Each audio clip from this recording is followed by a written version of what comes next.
Salut les coureurs et bienvenue sur le Run Success Podcast. Je suis Enzo, entraîneur expert en course à pied. 1 à 2 fois par mois, je t'emmène à la rencontre d'athlètes au profil inspirant et au parcours de vie atypique. Le but, rentrer dans leur quotidien afin d'analyser et comprendre leur entraînement. Peu importe ton niveau, tu es au bon endroit. Tous les conseils que tu retrouveras dans ce podcast, tu pourras les appliquer directement dans ta vie quotidienne de sportif. J'espère que ce podcast te plaira. Si c'est le cas, n'hésite pas à laisser 5 étoiles sur ta plateforme de podcast préférée. Cela m'aidera énormément au référencement du podcast. Bonne écoute!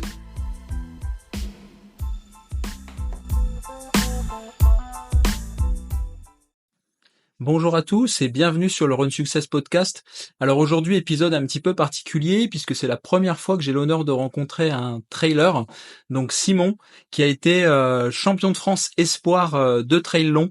Donc on va discuter un petit peu avec lui, donc il va nous présenter son parcours de vie, sa philosophie de l'entraînement et on va vraiment passer un très bon moment. Salut à toi Simon. Et salut à tous, et ben ravi de pouvoir échanger avec toi aujourd'hui et puis de vous partager un peu un super moment d'échange. Donc super. Bah, merci en tout cas d'être là aujourd'hui. Alors je vais commencer très simplement par te demander un petit peu ton parcours, ton enfance, donc que ce soit dans tes tout débuts avec la pratique sportive, hein, sans forcément parler du trail, on y viendra après, mais ce qui m'intéresse c'est de comprendre un petit peu ta psychologie et puis bah, d'où tu viens. Ouais, en effet, ouais, j'ai un parcours un peu atypique. En fait, je viens pas du tout du monde de la montagne. J'habitais vers Clermont-Ferrand, dans un petit village plutôt vallonné. Et puis j'ai fait 10 ans d'accordéon, donc de musique. Donc avant, c'était pas 10 heures d'entraînement à pied, mais 10 heures d'accordéon. Et puis en fait, au collège, je suis rentré en section sportive natation en sixième. Donc pour 2 années, sixième, cinquième. Et puis j'ai fait 5 années de club, pareil, en natation. Donc c'était un sport qui me passionnait plutôt bien. Mais en fait, je me suis rapidement lassé. Les entraînements, voilà, tu as vite fait le tour de la piscine. Et c'est vrai que faire 1 heure d'entraînement, varier les exercices, ben moi c'était quelque chose qui me plaisait plus. J'avais envie d'être dehors et au final, ben, la natation, ça reste un sport d'intérieur tout de même. Donc la suite, bah, elle a été la suivante en fait. Quand j'avais 12 ans par là, à l'époque il neigeait un peu plus qu'à l'heure actuelle. Et même chez moi, dans mon petit village à 600 mètres d'altitude, il neigeait beaucoup l'hiver et je regardais la neige tomber en fait toute la nuit. Je dormais pas. Enfin, journée ou nuit, je regardais la neige tomber devant la baie vitrée de mes parents. Et puis à un moment, ça les a un peu choqués. Je pense qu'ils se sont dit, mais il faut qu'on fasse quelque chose. Et du coup, bon, on a réfléchi et ils m'ont orienté vers une section sportive qu'on a trouvée ensemble à Superbès. C'était à 1h30, 1h45 de route de chez nous. Et la tâche était pas vraiment simple parce que moi je skiais une semaine par an avec mes grands-parents, mais en fait il y avait des tests quand même assez exigeants pour rentrer à cette section sportive.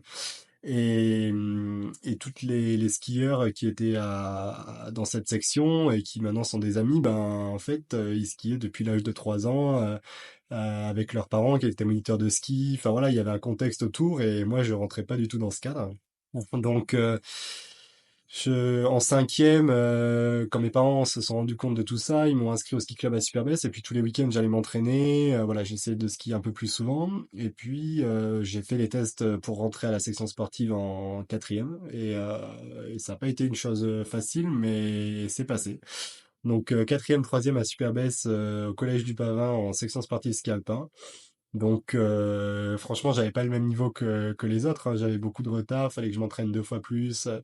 Enfin voilà, c'était le ski alpin, c'est quand même un sport élitiste, on va dire, mais là pour le coup, il fallait vraiment redoubler d'efforts. Donc voilà, 2 superbes années de ski, mais en fait, le slalom ça me plaisait, mais je me rendais compte petit à petit que en découvrant la montagne, il y avait peut-être moyen de faire quelque chose de mieux, d'être un peu plus libre en fait.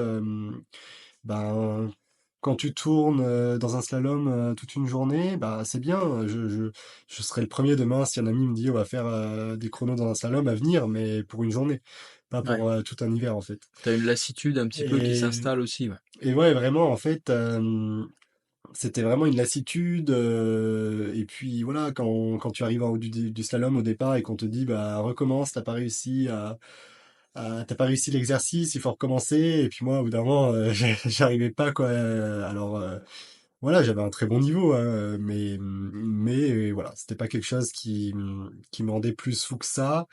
Après, j'ai découvert le hors-piste, toutes ces choses-là, et là, ça commençait à être un peu mieux. Et puis, comment je suis arrivé à la course à pied? Bah, petit à petit, en fait, on fait du ski alpin l'hiver, mais pas l'été. Donc, la prépa physique, c'était super important pour être solide bah, sur les appuis en ski. Et donc, pas mal de prépa physique le reste de l'année, automne, printemps, été. Et puis, ben, pas mal de courses à pied aussi. Alors, on parlait pas de faire 15 heures de course à pied dans la semaine, hein, mais voilà, on faisait 3-4 sorties dans la semaine, qui n'avaient pas d'objectif de dossard ou autre, mais juste d'être en forme Ok, en pour l'hiver sur préparation les vraiment skis. pour le ski, quoi. Tout ça associé à de la proprioception, des exercices, on va dire, de torture. Et donc voilà un peu comment arriver la course à pied dans tout ça, les raids multisports et toutes ces choses-là, les courses UNSS. Et puis, seconde générale, dans une section classe montagne, euh, section générale classe montagne par chez moi, pareil, dans le massif du Sancy. Et pareil, j'ai découvert la montagne, un petit peu l'escalade, un petit peu l'alpinisme, un petit peu le ski de rando. Et puis en fait, bah, ça me correspondait beaucoup mieux que passer toute la journée dans un slalom. Et à un moment, j'ai dû faire le choix entre passer ben, sur mon mercredi à faire du slalom, à descendre à monter, ou alors passer mon mercredi à aller faire du ski de rando. Et le choix, ben, il a été vite fait en fait. Je me retrouvais beaucoup plus dans la partie liberté, effort physique aussi, qui me convenait mieux. Je pense que les sports d'endurance, ça m'a toujours un peu plus attiré que le ski. Alors attention, quand tu fais une manche de slalom, t'arrives en bas, t'es quand même au bout de l'effort, hein, mais c'est un effort différent, quoi. Ok. Donc voilà, là je m'y retrouvais plus. Et par contre, voilà, l'environnement me convenait pas forcément. Voilà, tout ça le lycée, j'étais pas forcément à mon aise, et donc je voulais aussi aller dans les Alpes depuis un bon moment. Et je suis parti en section sportive, enfin pas en section sportive, mais en lycée avec une classe aménagée en 4 ans, un bac aménagé en 4 ans pour préparer au métier de la montagne, donc à Tonnes, Ok. à 15 km au-dessus. Donc on est vraiment à côté, et ça va faire 7 ans que je suis là. En bac, bah, c'était super là-bas parce qu'en fait, j'ai pu préparer mon pisteur secouriste.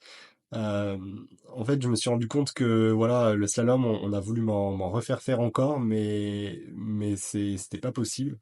Donc un jour, un ami de la classe m'a dit, est-ce que en fin de saison, on va au test pisteur à Châtel et puis on voit.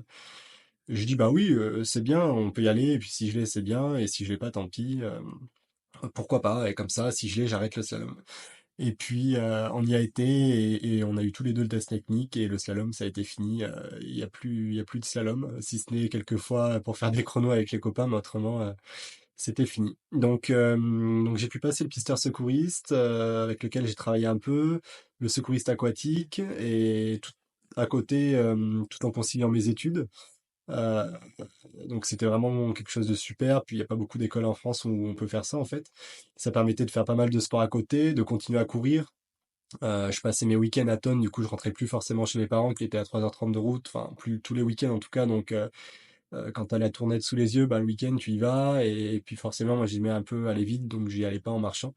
Hmm. Et petit à petit tu te prends au jeu, tu prends les bâtons, tu fais de la rando course, enfin voilà, c'est venu comme ça. Il n'y avait pas forcément de dossard à l'époque ou de cette notion. J'ai toujours été très compétitif. Je pense que depuis que je faisais de la natation, le ski, j'ai voulu être compétitif, sauf que j'ai jamais réussi à avoir le niveau pour être compétitif. Donc au final, ça m'a appris aussi à trouver un juste milieu entre les deux. Mais même à l'école, j'ai toujours été compétitif, j'ai toujours voulu être le premier de la classe, et je pense que ça reste en moi quelque part, mais il faut trouver le juste milieu entre toujours vouloir gagner et juste vouloir donner la meilleure version de soi-même. Je pense que C'est sûr, ouais. voilà, pour pas être trop déçu trop souvent.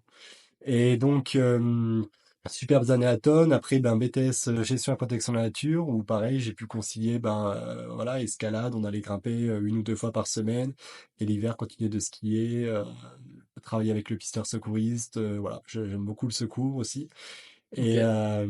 Et c'était 5 ans à tonnes incroyables, et en BTS, en fait, vu que j'ai eu le pisteur secouriste, enfin, en dernière année de bac, en terminale, en BTS, ben, l'hiver, j'avais beaucoup plus de temps pour courir. Enfin, je dis en hiver, mais aussi en été. En fait, j'avais beaucoup plus de temps pour courir parce que je préparais pas un diplôme. Enfin, je préparais mon BTS, mais je préparais pas d'autres diplômes à côté, forcément.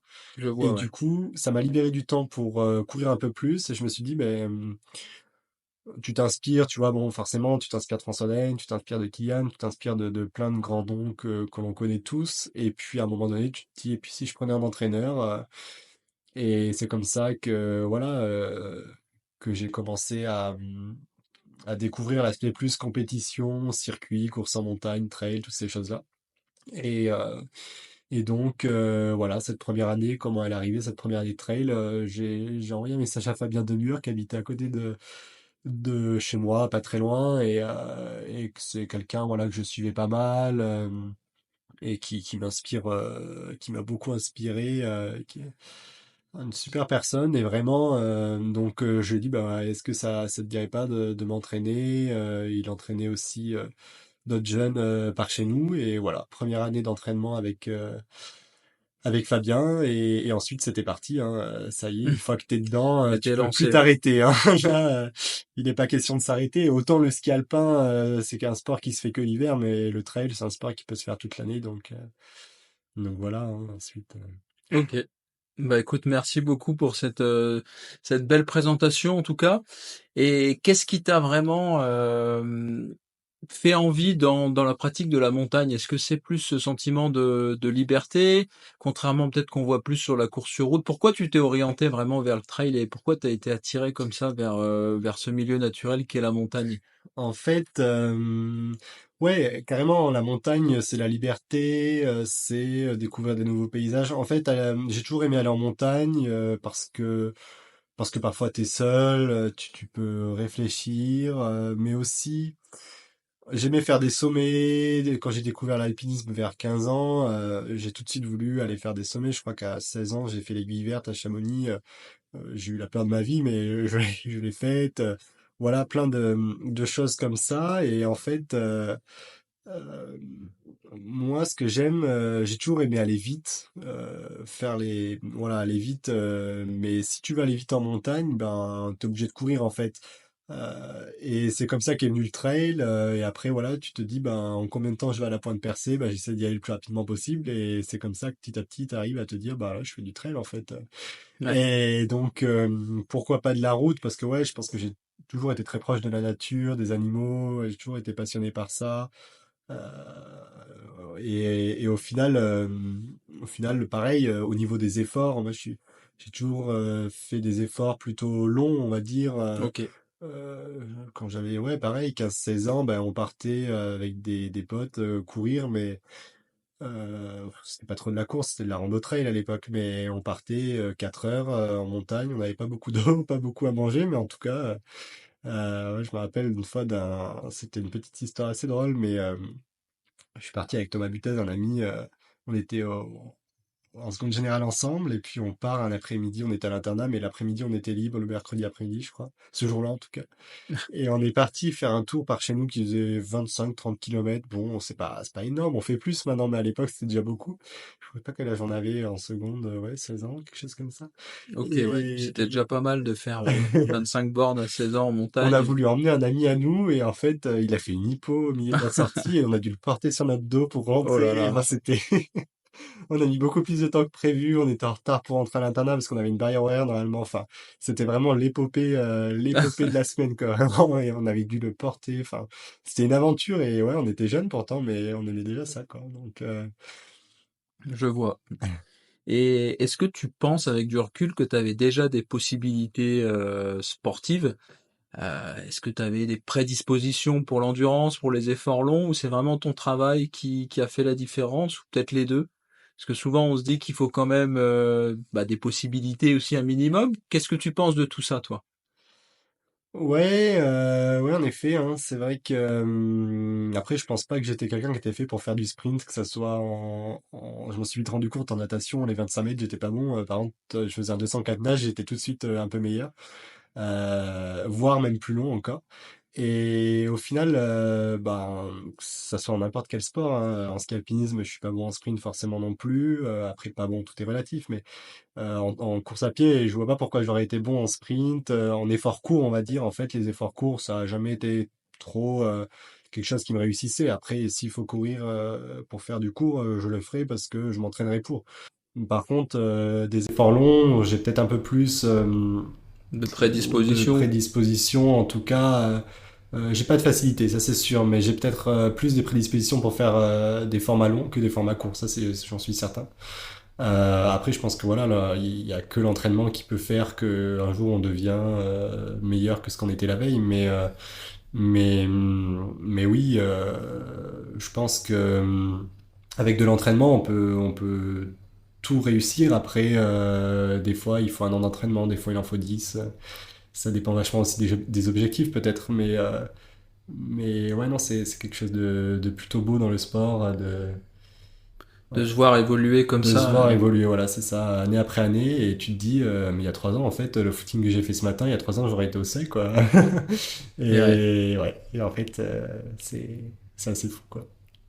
je trouve que c'est ce qu'il y a de plus beau dans le sport d'endurance, c'est vraiment cette marge de progression qui est quasiment infinie, et encore plus sur l'ultra distance, parce qu'on en parlera plus tard, mais il y a énormément de facteurs à prendre en compte, que ce soit la nutrition, que ce soit l'équipement, que ce soit la stratégie de course. Et c'est ça que je trouve vraiment passionnant, c'est qu'on peut tout le temps faire mieux. Et il n'y a pas forcément en plus contrairement aux courtes distances, d'âge presque limite, parce qu'on peut performer très longtemps sur la longue distance. Donc je pense que tu as encore toute la vie devant toi pour faire de très belles choses, en tout cas sur ces distances. Ouais, c'est sûr que quand on voit Ludo Pomeré Ouais, à 48 ans ou à quelques années près, peut-être je me trompe, mais il me semble par là qui est encore au top niveau. Bon, tu te dis à 22 ans, c'est vrai qu'il y a encore quelques années à faire. Hein, il faut pas aller trop vite non plus, quoi. Mais c'est ouais, ça. ouais, non, ça fait rêver, quoi, de voir des coureurs comme ça durer dans le temps et être toujours aussi bon au final. Et oui. Et peut-être même progresser. Et oui, sur l'intelligence surtout, la Ouais. maturité qui apporte beaucoup. Du coup, je voulais aussi te poser une petite question, c'est comment justement il a évolué ton volume d'entraînement, ton volume horaire, et quelle était un peu ta philosophie de l'entraînement à l'époque, contrairement à aujourd'hui. Comment il a évolué ton entraînement? Du petit Simon qui a commencé jusqu'à aujourd'hui. Je pense que donc là c'est la quatrième année, j'attaque ma quatrième année, quatrième saison on va dire officiellement entraîné par un entraîneur. Et donc quand j'ai attaqué, bon rien n'était structuré. Je pense que je me levais un matin, j'avais envie d'aller faire ça, j'allais le faire. Voilà, c'était comme ça. Et puis quand j'ai quelque chose en tête, de toute façon, ça sera fait tôt ou tard. Donc à l'époque c'était encore pire. Mais voilà, le week-end si j'avais envie de faire quelque chose, je me traçais un parcours de 30 km, bah, j'allais le faire. Après, je réfléchissais pas trop. Les dossards, bah, il y avait pas trop de dossards. C'était... Ouais, il y avait pas tant de dossards que ça au début, franchement. Il y avait pas...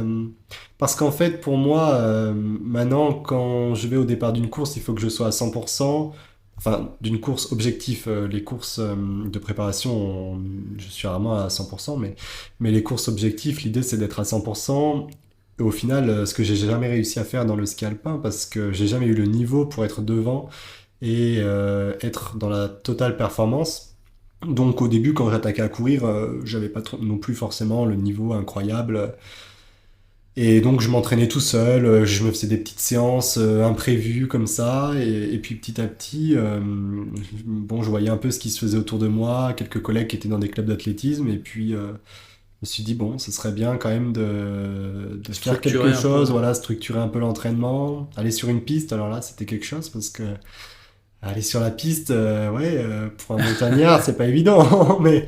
Mais en fait, bon, petit à petit, j'ai été sur la piste. Je faisais mes séances tout seul sur la piste au début. Puis après, j'ai un ami qui était dans le club, là, Thomas Butez, là. Et au final, il a été dans le club à Annecy, c'était la SPTT, Annecy, n'importe quoi. À Clermont, c'était la SPTT à Clermont-Ferrand. Et il m'a dit, oui, c'est super, tu devrais venir et tout. Et puis je dis, bon, t'es sûr, la piste? Puis après, je me suis inscrit à la piste aussi, donc j'y ai été un peu. Et c'est là que j'ai pris Fabien Demure comme entraîneur. Donc là, c'était quand même bien plus structuré. Puis Fabien, il a de l'expérience.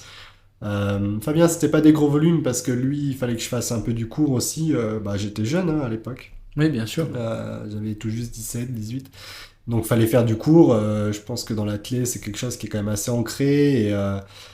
Donc, bah ouais, les footings, maintenant, ils font parfois 2 heures. À l'époque, ils faisaient une demi-heure, trois quarts d'heure. Donc, voilà, après, c'était la méthode d'entraînement de Fabien. Et c'était quelque chose qui a été très, très bien, je pense, pour me lancer Bien sûr. sur la course en montagne. Et je me rappelle mes premiers championnats de France de course en montagne, j'étais un randonneur, quoi. Je marchais toute la montée quasiment. Non, non, je marchais beaucoup quand même. J'avais mis un collant long. Enfin, je me rappelle, c'était quelque chose. Ouais, c'était quelque chose. Ça faisait 3 semaines que Fabien m'entraînait. Ah ouais, là, j'avais fait fort pour le coup. Mais bon, j'étais passionné. Et puis, je me disais, avec du travail, ça va le faire. Donc, des formats courts, plutôt au début, voire très courts. Je me rappelle d'avoir fait un 10 km sur route en 36 minutes 30. Bon, c'était anecdotique, mais voilà, c'était pas si pire que ça pour quelqu'un qui attaque et il fallait essayer. Donc voilà, j'ai fait un an d'entraînement avec Fabien, j'ai fait mes premières courses avec lui. Et puis ensuite, voilà, petit à petit, j'ai voulu changer, je voulais faire un peu plus long, les sorties toujours un peu plus longues. Donc je me suis dit, voilà, j'ai voulu changer d'entraîneur, puis j'ai fait Ok. appel à Daniel, une super personne. Qui est passionné par l'entraînement et qui m'a entraîné quand même pendant 2 ans. D'accord. Voilà, il a tous les diplômes FFA, mais c'est pas son métier, c'est vraiment sa passion et il fait ça, voilà, pour sa passion. Donc, on a fait 2 ans et avec lui, ben, la première année, j'ai fait beaucoup de courses parce que j'aime beaucoup courir quand même en course. En fait, j'aime la compétition, hein, même si j'essaye de moins le montrer maintenant, mais j'ai toujours été un fan de compétition et de confrontation et il s'avère que je crois que la première année avec Daniel, j'ai quand même fait plus de 13 compétitions, enfin 13 courses, donc c'était pas mal. Après, c'était pas des formats de 50 km, mais c'était quand même Oui, oui, oui. 20, 30, voilà, c'était quand même, ben, ça laisse des traces, mais au final, quand est-ce que tu t'entraînes dans tout ça? Bien sûr. C'était quelque chose qui lui plaisait pas trop, et il avait bien raison, parce que après coup, ben, c'était trop. Eh oui. Donc, donc une première année avec quand même des résultats plutôt cool. Voilà, je me rappelle la l'UBI Trail Salomon. Qu'est-ce qu'il y a? Il y avait eu pas mal de courses à l'UTMJ, voilà, plein de courses, pas d'un niveau international ou national, mais un niveau régional qui était plutôt bon et où ça allait plutôt bien. Donc il fallait s'entraîner encore. On a attaqué une deuxième année, enfin on a fait une deuxième année, une deuxième saison, où on a continué d'allonger les distances parce que petit à petit, ben c'était un peu bah, pour moi, c'était évident. Et puis, pareil, pour lui, il fallait quand même rester sur du court et puis ne pas allonger trop rapidement, être progressif. Mais au final, c'est dur d'être progressif, d'être patient. Bah oui, quand t'es C'est... passionné par le long. Et du coup, bon, on a augmenté petit à petit, jusqu'au moment où l'été dernier, ouais, c'était l'été dernier déjà. Et je lui ai dit, je vais faire une course en Autriche. En fait, cette course, elle faisait 92 km. Enfin, il y avait plus que des dossards sur cette distance, mais ça m'arrangeait bien. En fait, c'était un peu celle que je voulais faire, puis surtout, je voulais allonger la distance et me rapprocher des 100 km, donc l'occasion était venue. Et puis bon, je faisais un peu comme si on n'avait pas le choix, hein, il fallait faire cette distance. Et puis bon, c'était un peu au dernier moment. Pareil, il n'était pas forcément partant à 200%, mais normal, j'ai envie de dire. Mais bon, j'y suis allé, voilà, et la course a été incroyable, jusqu'à faire une hypothermie à 5 km de l'arrivée, mais Ah, j'ai quand même été quatrième pendant 85 km, alors que bah, j'avais pas forcément préparé cette course, parce que ouais. je me suis décidé un mois avant, ou quelque chose Puis comme ça. sur ce type de format-là, t'étais pas habitué du tout, quoi, Et au final. voilà, le plus long que j'avais fait, c'était l'intégrale d'Écosse au Templier en fin de saison précédente, qui était de 60 km. Mais que je n'avais pas mieux préparé parce que je m'étais décidé un peu au dernier moment aussi. Ouais. Et en fait, je me suis rendu compte bah, en Autriche que ouais, j'étais fait pour ça. Je veux dire, bah, même si le résultat il s'est pas vu parce que j'ai pas fini, donc voilà, les gens ça se voit pas. Mais moi, c'est comme si j'avais réussi la course, parce que 5 kilomètres de descente, tu les termines. Voilà, si t'es pas en hypothermie, je veux dire, tu vas pas faire une hypoglycémie en descente. Bien sûr. Donc j'aurais fini, et là je me suis dit, bon bah voilà, la saison d'après, c'est ce que je veux faire, et il faudra que ça soit encore plus structuré, il faudra que je fasse encore moins de courses, parce que si je veux faire plus long, bah, il faut faire moins de courses, sinon je serais fatigué, outre être fatigué physiquement, ce qui est déjà important, mais mentalement, je pense Évidemment, ouais. que mentalement, si t'enchaînes les courses, à un moment donné, tu peux plus, et à un moment donné, t'as plus assez De fraîcheur d'énergie et mentale. de fraîcheur pour te dire, bah là je vais à cette course, et je vais à cette course, c'est pour donner le meilleur de moi-même, être le meilleur de moi-même. Et voilà, et faire un résultat le meilleur possible. Et au final, si tu vas pas avec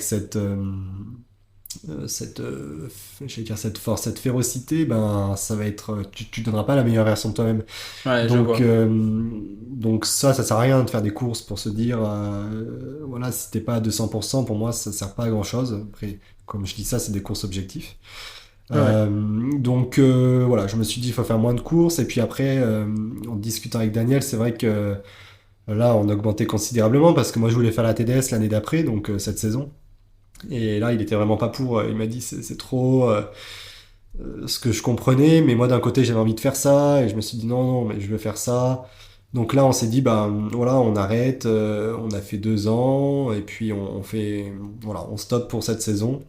Ok. On est encore en très bons termes, on s'appelle parfois 1 heure et demie,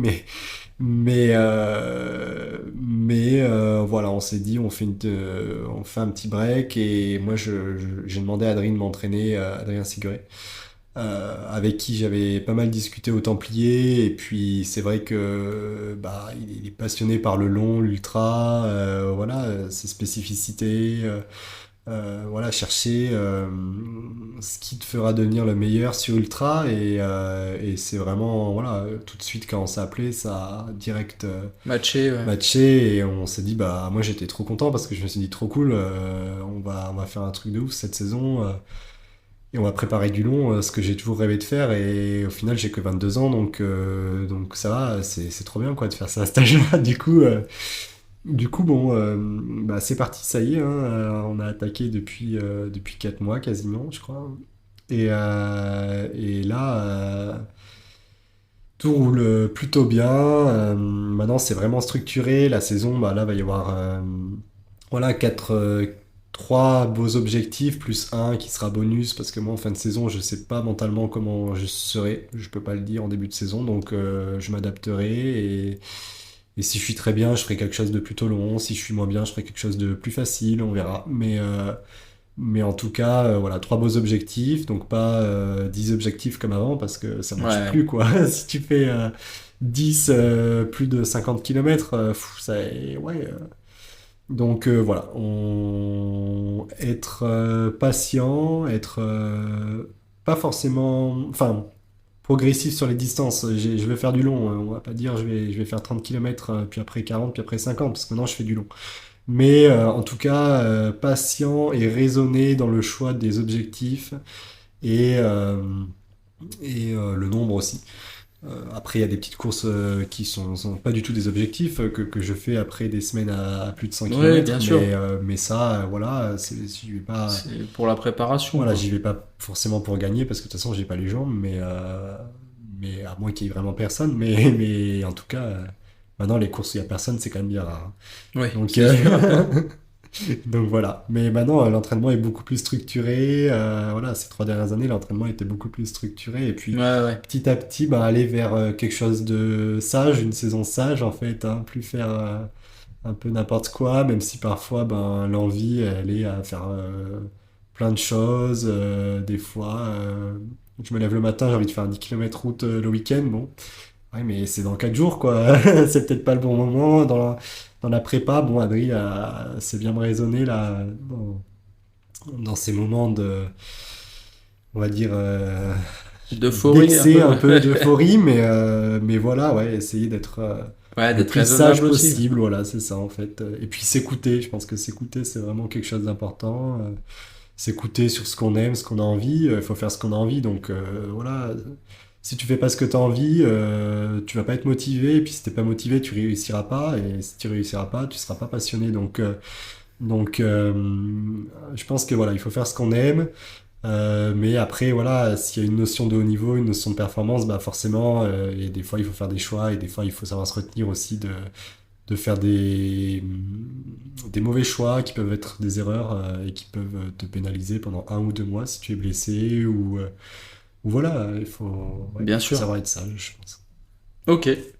Bah écoute, merci beaucoup pour cette longue introduction, on va dire, sur ton parcours et puis un petit peu ton évolution de l'entraînement. Là, je te propose qu'on passe vraiment, du coup, sur ton entraînement au quotidien. On va parler un petit peu de tes objectifs à venir, de la façon dont tu gères tes courses aussi, que ce soit sur l'aspect ravitaillement. On parlera aussi un petit peu de l'entraînement, ce que j'appelle l'entraînement invisible, donc la récupération. Et puis, on n'en a pas parlé jusqu'à maintenant, la préparation physique, qu'est-ce que tu mets en place? Est-ce que tu fais des séances de musculation? Alors là, on va attaquer, comme je le disais, le côté un peu plus entraînement. Donc là, ce qui m'intéresserait de connaître, c'est un petit peu votre philosophie de l'entraînement avec Adrien. Comment tu gères un peu ta saison, que ce soit en termes de volume, en termes de cycle d'entraînement à l'approche des compétitions? Est-ce que tu es plus sur un travail vraiment en cycle, c'est-à-dire par exemple, comme on le connaît hein, de manière classique, une préparation générale, une préparation plus spécifique et puis un affûtage pour la course, ou est-ce que tu es plus sur une approche, on va dire, où tu fais beaucoup de volume toute l'année en montagne, ou est-ce que tu te laisses le temps de travailler un petit peu les qualités plus générales du coureur, donc ça peut être du seuil à plat, de la VMA, etc. Eh bien, ouais, pour cette partie-là, en fait, l'hiver, il y a une grosse préparation de prépa physique générale quand même, avec voilà, de la muscu, pas mal de séances sur piste, route, de la VMA courte, longue. Ouais, j'aime beaucoup en tout cas faire de la piste et de la route l'hiver. Ok, Voilà, l'hiver, c'est quelque chose que j'apprécie bien et que j'ai alors, voilà, c'est pas quelque chose que je peux faire toute l'année parce que ce serait pas psychologiquement, spécifique non voilà. plus aussi, ouais. Et psychologiquement, moi, je peux pas me dire je vais faire de la route toute l'année. Psychologiquement, ça m'use quand même de faire de la route par rapport, voilà, aux allures, à respecter toutes ces choses-là. C'est vrai que voilà, je pense qu'on se met pas mal de pression avec ça. Et par contre, j'adore faire les séances en groupe à la piste et c'est quelque chose qui me sert beaucoup. Donc tout l'hiver, voilà, c'est surtout des séances sur piste. Beaucoup de ski alpinisme aussi quand même. Le volume, en fait, l'idée l'hiver, moi, c'est que je fais pas mal le volume à ski parce qu'on en profite. C'est quand même un sport où t'as pas de choc. Ouais, Ça travaille pas mal la force. Enfin voilà, je veux dire, le ski c'est quelque chose en ultra d'ailleurs, de plus en plus de coureurs bien sûr. s'en servent. Et donc là, cette saison, l'idée c'était que décembre, janvier, voire février, de faire tout le volume à ski et faire les séances, donc 2 séances à pied, à la piste, voilà, plus un petit footing. Mais en tout cas, je faisais pas plus de, jusqu'à février, je faisais pas plus de 40 km ou 50 gros maximum par D'accord, ok. semaine à pied. Ok. Par contre, à ski, on arrive parfois sur des gros volumes. J'ai plus en tête, mais voilà, après, c'est pas mal d'heures, 10 15 heures à ski. On s'est retrouvé des week-ends à faire 4000 de dénivelé. Bon, ben, voilà, c'est quelque chose qui est fait à ski en tout cas. Parce que le reste de l'année, le ski, tu peux pas en faire. Donc, si t'en profites pas l'hiver, voilà, je pense que c'est le moment aussi de reposer peut-être un peu ses articulations, de soulager un peu les jambes. Et ensuite, là, pour la préparation des objectifs de cette saison, donc le premier, ça va être, premier gros objectif, ça sera le 85 km du Mute à Madère, D'accord. avec 4900 mètres de dénivelé. Donc c'est un objectif que j'attends avec impatience et qui sera bientôt là, puisque c'est fin avril. Donc là, on a fait déjà un premier bloc de volume qui s'est super bien passé. C'était vraiment top. En fait, Adri, la préparation, voilà, quand on prépare un ultra, c'est vraiment spécifique à l'ultra, c'est-à-dire qu'il va y avoir des séances de renfort ultra. J'ai aussi fait des séances d'escalier, enfin voilà, des choses vraiment spécifiques. Voilà, on sait qu'à Madère, il y a pas mal de marches, donc on fait du renfort pour marcher, parce que les marches, de toute façon, sur un ultra, tu marches pas tu cours pas, pardon, 100% des montées. Bien Il faut sûr. savoir être très efficace en marche, avec bâton, toutes ces choses-là. Et au final, c'est là aussi que tu fais la grosse différence avec le court ou le format marathon, où en fait, sur ultra, les bâtons, tu t'en sers, tu marches plus. physiquement, je pense que c'est pas, ça ne demande pas les mêmes capacités que sur du court. Et donc, au final, l'entraînement, il est beaucoup plus spécifique axé ultra, voilà, quand tu prépares une saison de longue distance. Donc, voilà, en ce moment, on a fait pas mal de séances. Bon, bah, on bosse forcément avec un peu de plat derrière. On a fait des séances de renfo, spécificité marche notamment. Voilà, donc plutôt par bloc, par contre, de volume. Là, je me repose, tu vois. J'ai fait une course de prépa, pareil, donc je vais y revenir après, mais on essaie de caler quelques courses de prépa dans la Dans la saison prépa. et avant les objectifs. Alors, c'est des courses où, voilà, si on prend l'exemple, j'ai fait une course dimanche, non, samedi. Ben, ça faisait 3 semaines que j'étais à plus de 100 km semaine, donc bah, c'est sûr que tu vas pas sur la course pour gagner. Mais en tout cas, tu vas pour faire cette course. J'ai testé la nutrition. Je sais que je suis toujours capable de manger 90 grammes de glucides à l'heure. On reparlera de la nutrition tout à l'heure aussi, mais c'est des petites choses. Ça se teste en course, ça se teste aussi à l'entraînement. Évidemment, Et ouais. c'est pas le jour de la course, quand tu as 90 km à faire, que tu vas te dire oh, est-ce que je vais être capable de manger les compotes que j'ai achetées le matin, tu vois. Je pense que tout ça, il faut le tester auparavant. Et au final, en plus, c'était une très belle course de prépa. Ça fait du travail sur fatigue. Voilà, je pense que Bien sûr. ça permet de développer aussi la résistance. Enfin, voilà, plein de petites choses. Et puis mentalement, c'est très formateur parce que sur Ultra, après 100 km, t'auras pas des jambes fraîches Et comme. ouais. Donc je pense qu'il faut apprendre à courir avec des jambes qui sont fatiguées et des jambes qui, ouais, elles vont pas courir à 3 kills, hein, parce qu'après 100 km, tu cours pas à 3 minutes au kill, mais en tout cas, il faut être capable d'être résistant à l'effort et accepter de courir avec des jambes qui sont pas forcément bah, très légères. Donc c'était un super exercice.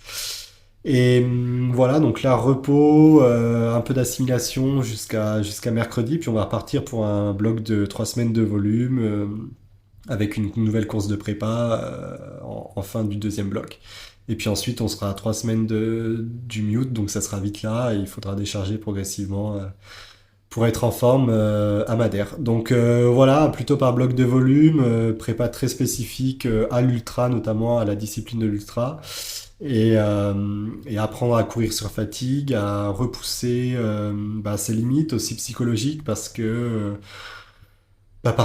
tu seras mal à un moment donné sur 10, 15, 10, 15, 20 heures d'effort, tu seras mal à un moment donné et c'est obligé, je veux C'est dire. certain, Donc ouais. après, bah, c'est tes capacités à absorber Cette douleur cette aussi. douleur, cet état et en fait, ben, selon comment tu l'acceptes, selon comment tu l'absorbes, tu vas être capable de rebondir derrière, hein. On voit sur Ultra, bah, quelqu'un qui peut être mal au kilomètre 50, il peut être très bien au kilomètre 100, et puis Et après, ouais. il peut faire podium au kilomètre C'est ce qui 150. fait toute la spécificité de l'ultra, ouais. C'est d'être dans dents de scie comme ça.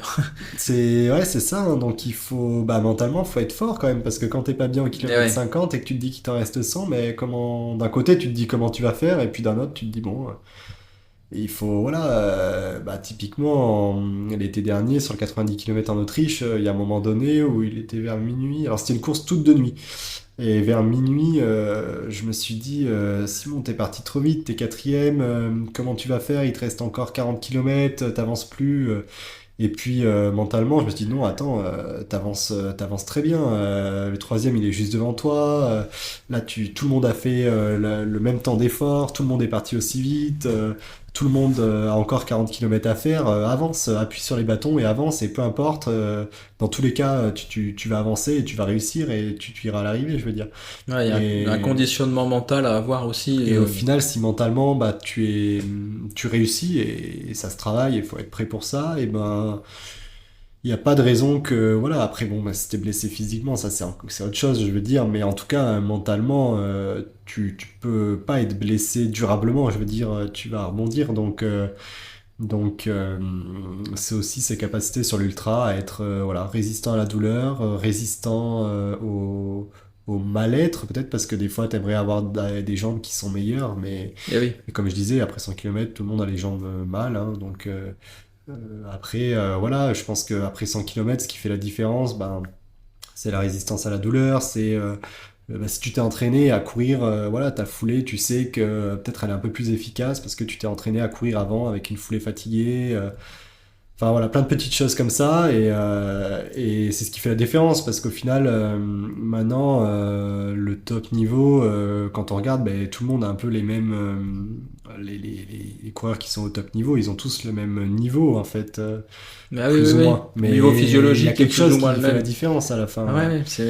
ouais, ouais, Et c'est beaucoup mental, je pense. Et puis, comme tu dis, l'acceptation de la souffrance et puis être capable de prendre le dessus presque sur le corps, en fait, en ayant effectivement pratiqué cette douleur à l'entraînement. Parce que si on le fait pas, si on sait pas ce que c'est que de courir, si on est dans l'inconnu après 100 bornes, ça devient vite compliqué aussi. Je pense qu'il faut beaucoup se connaître en ultra et puis il faut avoisiner ses limites un peu à l'entraînement sans basculer dans le côté obscur. On en parlera aussi, mais en fait, ouais, c'est sûr. Et quand tu vois, non, c'est clair, quand tu vois un Ludo Pondra à l'UTMB qui part, il est 70e au Chapieux, quelque chose comme ça, et au final, il finit top 5 à l'UTMB, bon ben, ouais, tu te poses des questions, tu te dis, ben, faut être patient, t'as pas les bonnes jambes au début, la première heure, alors, ouais, je dis la première heure sur 3 heures, pour moi, c'est 2h30, pardon, dimanche, mais lui, c'est peut-être les 5 premières heures sur 20 heures de course.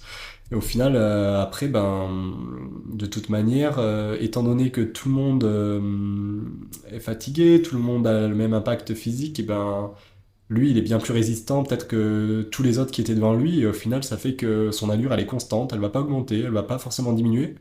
Mais les autres qui sont partis plus vite, ben, leur vitesse va diminuer et du coup, il va les rattraper petit à petit et il va finir devant eux et bien sûr, je pense que repousser ses limites à l'entraînement, c'est fondamental parce que quand tu fais du long, parce qu'en fait, il faut connaître. Pour moi, je pars du principe qu'il faut connaître ça à l'entraînement, en tout cas bah oui. pour en course ne pas être surpris, ne pas être au fond du trou et en fait, comment aussi je suis arrivé à faire du long, c'est qu'il y a 2 ans, il y a 2 étés, j'avais rencontré, en fait, je pense que petit à petit, j'ai rencontré les bonnes personnes, mais il y a 2 ans, j'ai rencontré un super pote, Antoine Thieria, et on a passé l'été à courir tous les jours, ouais, quasiment, au Parmelan, là, bah pareil, au-dessus de la maison, et Antoine, il court vite, il court souvent, tu vois, je pense que moi, j'étais quand même souvent au seuil, Ouais. et au final, on a fait des semaines à 140 km. Moi, j'avais jamais fait autant pour le coup. J'aurais pu me blesser 1000 fois, mais je me suis pas blessé. Et, et ça m'a repoussé vraiment loin. Je me rappelle d'une fois où j'ai fini une hypoglycémie. Là, on devait aller voir des grottes au Parmelan. Et franchement, j'ai fini hypoglycémie. Antoine, il me disait non, mais c'est à 3 km, c'est bientôt là et tout. Et moi, 3 km, ça me paraissait le bout du monde. Et après, il fallait tout redescendre en bas.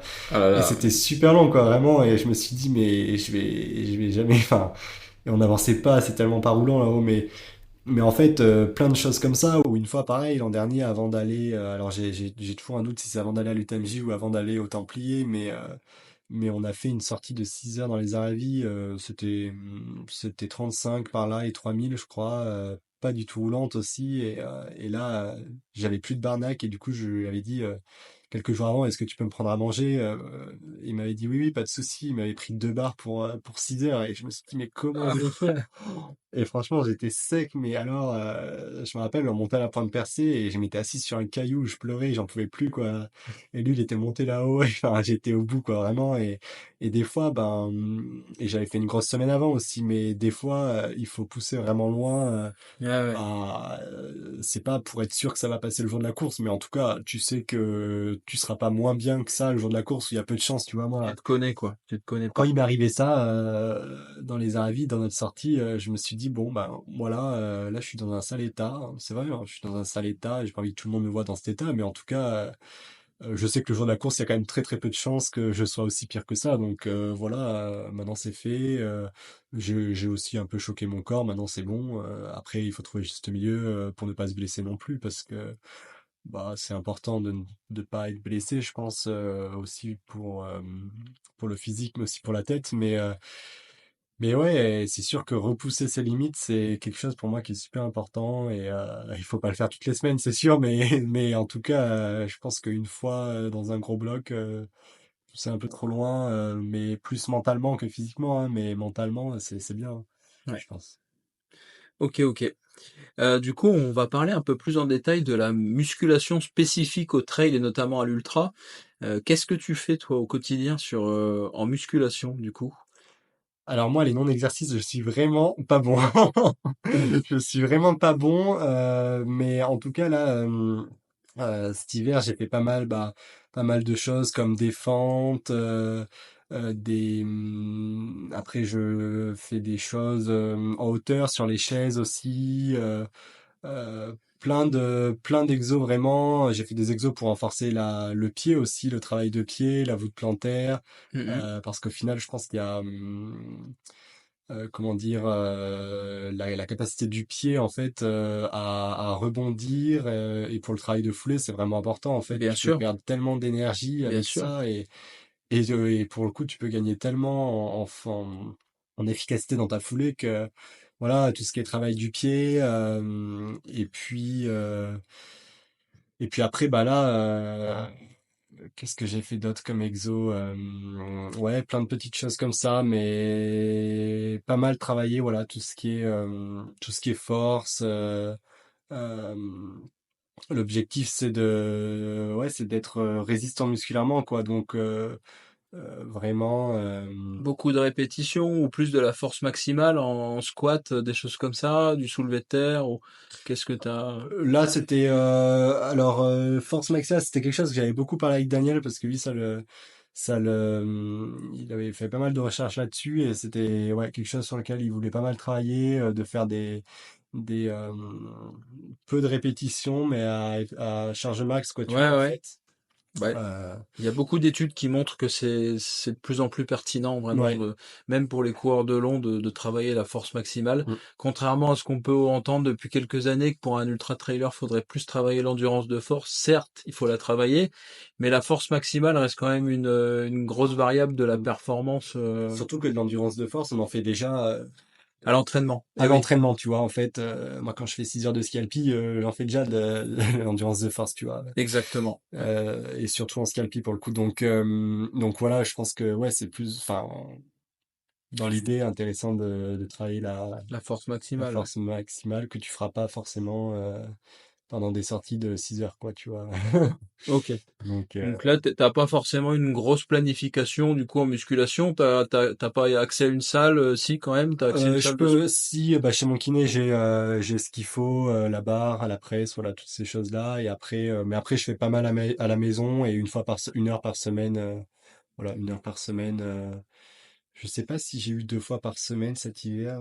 Il me semble qu'il y a quelques semaines où j'ai eu 2 séances par semaine. Mais en fait, vu qu'avant je faisais pas du tout de muscu ou très peu, j'ai toujours été assez, enfin pas réticent, mais c'est quelque chose qui me, enfin moi jamais être dehors, donc Bah oui, oui, c'est oui. pas quelque chose qui m'intéressait plus que ça. Et du coup, quand j'ai commencé à en faire cet hiver, musculairement, ça m'a fait drôle. Mm. Ça m'avait fait vraiment drôle et du coup là une séance par semaine c'est très bien déjà voilà mais maintenant je suis habitué je sais que j'ai pas des très bonnes jambes si je vais faire le footing le soir mais c'est pas grave après le lendemain c'est bon ça va mieux mais c'est vrai que au début ça m'a fait drôle ouais au début d'hiver là Là, je me doute, ouais. La transition, des fois, elle est ouais, sévère. ouais.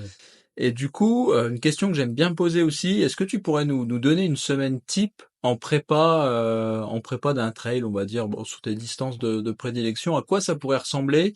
Est-ce que tu pratiques le bi-quotidien?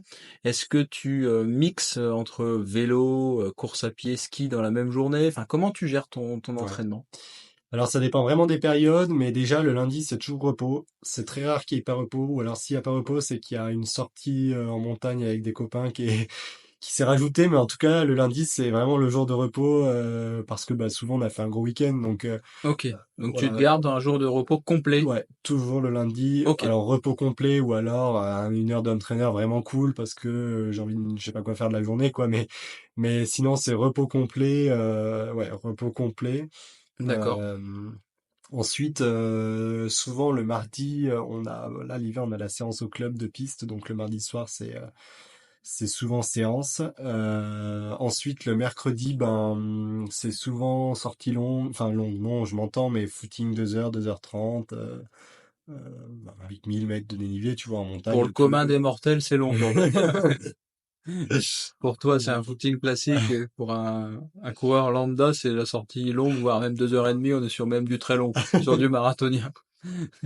Et du coup, ça, c'est le mercredi. Alors après, il peut y avoir un peu de ski le matin. Enfin, il peut y avoir un bi-quotidien ou un trainer le matin. Enfin, voilà, on peut rajouter. Mais il y a du bi-quotidien, il y en a de toute façon. Le jeudi, justement, il y a home trainer le matin et muscu le soir. Pas de course du tout jeudi? Le jeudi, pas de course, non. Ok, Alors, ok. des fois, on peut remplacer le home trainer par de la course, mais là, en ce moment, c'est home trainer. Là, quand j'ai fait mon bloc de volume, il y a une semaine où j'étais à 140 km, mais c'était que sur 5 jours. Et tu vois, la semaine dernière, par exemple, j'étais à 100 km, mais sur 4 jours. Donc, Ah oui, donc à ça chaque fait fois, ça des fait des charges grosses quand même. sorties. Voilà, en fait, ça veut dire qu'on peut faire encore beaucoup plus de volume, mais ça Eh fait oui. déjà des grosses charges sur un minimum de temps. Donc, j'ai envie de dire, si le jour où je cours 7 heures, pardon, 7 jours par semaine, bah, tu peux faire beaucoup plus en termes de kilomètres, en tout cas, Ok, ouais, tu bah tu vois. vois, moi j'arrive à placer 110, 115, mais sur 8 séances, quoi. 8, 9 séances à pied. Donc ouais, effectivement, bon après c'est logique, hein, puisque faut que tu adaptes ton corps à courir beaucoup en une seule fois. Quand tu fais de l'ultra, c'est pas pareil, effectivement. Donc ouais, sur 4, 5 séances à pied, tu arrives à rentrer des grosses semaines jusqu'à 100, 140 kilomètres, c'est Ouais, ça? ouais, ouais, c'est ça, exact. Ok. Donc voilà, en ce moment, j'ai 2 jours où je cours pas. Après, ça va évoluer. Le prochain bloc, il y aura enfin, beaucoup plus de courses. Il y a des semaines un peu plus grosses, donc il y aura forcément un autre jour où je courrai, mais le lundi, c'est toujours repos. Donc voilà, le jeudi, ben, c'est muscu, home trainer ou muscu et course à pied, mais le footing, c'est trois quarts d'heure, 1 heure maximum, voilà, à plat. Là, on est jeudi. Vendredi, c'est footing pareil, long, 2h30 à peu près. Il peut y avoir ski matin aussi, on peut doubler s'il faut. Donc Ça dépend toujours aussi du temps parce que c'est vachement chronophage, donc ça dépend vachement du temps disponible, quoi.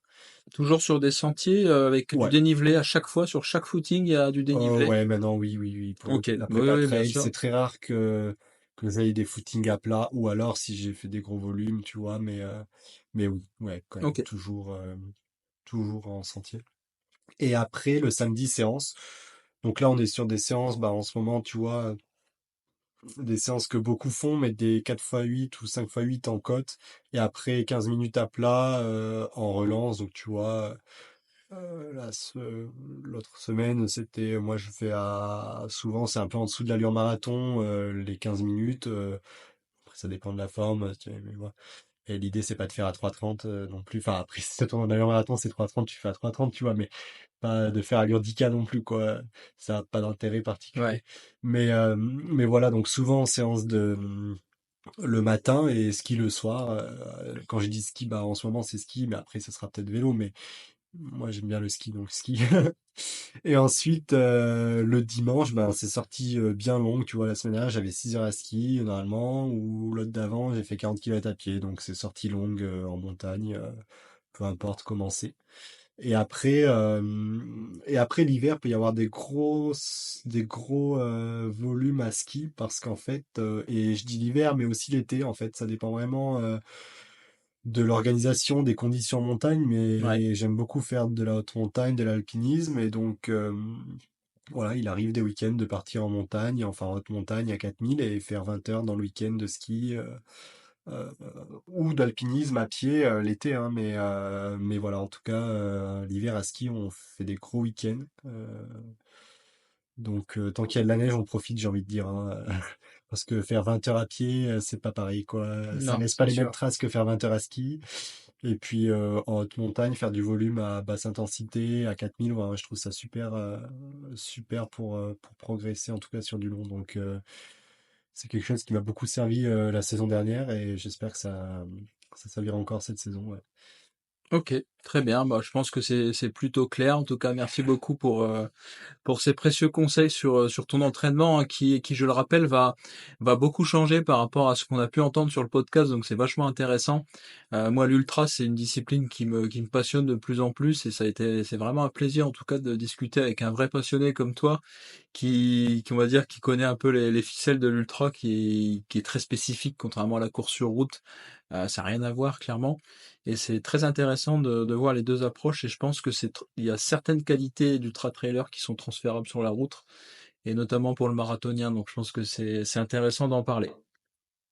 Maintenant, bon, on va s'intéresser aussi à quelque chose de très intéressant en ultra, c'est la nutrition.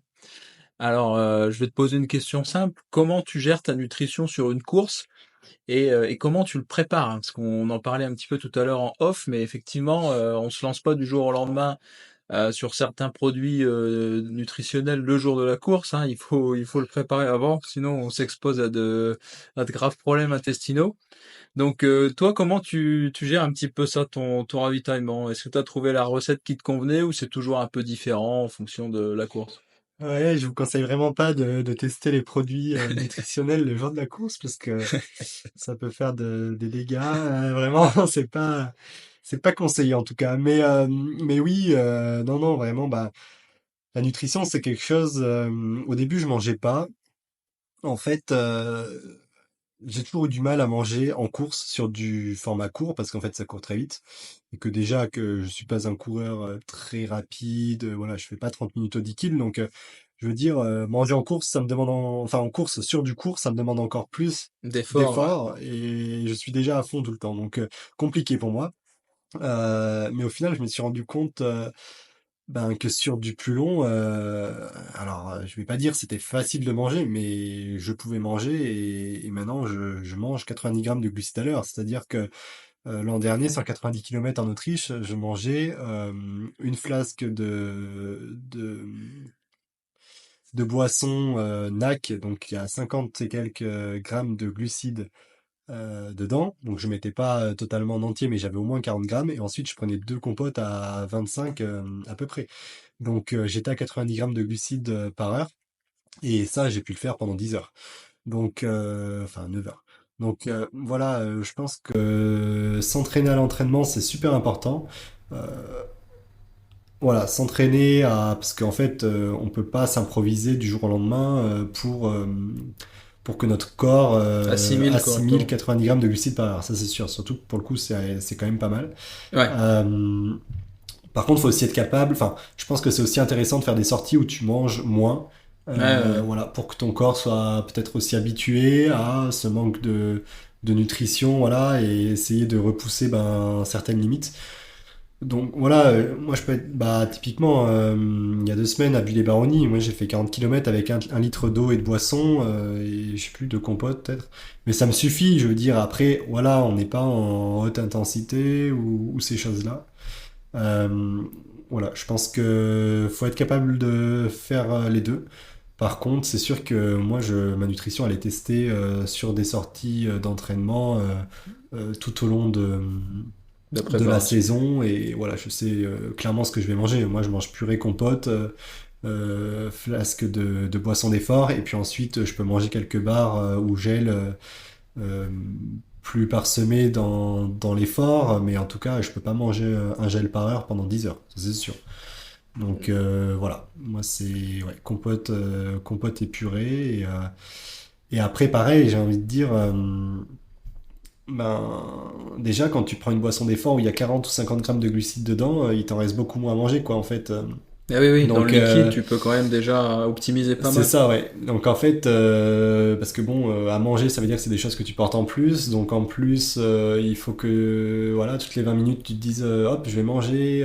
Sauf que quand t'es à fond dans ton truc, des fois, bah manger, c'est pas donné à tout le monde, quoi. Donc Ah oui, oui, il faut beaucoup de lucidité aussi. mais c'est aussi à ça que servent les courses de préparation. Tu vois, comme là, samedi, c'était 33 km et 1300 mètres. Bon, c'est super rapide. Tu cours ça en 2h30 et pourtant,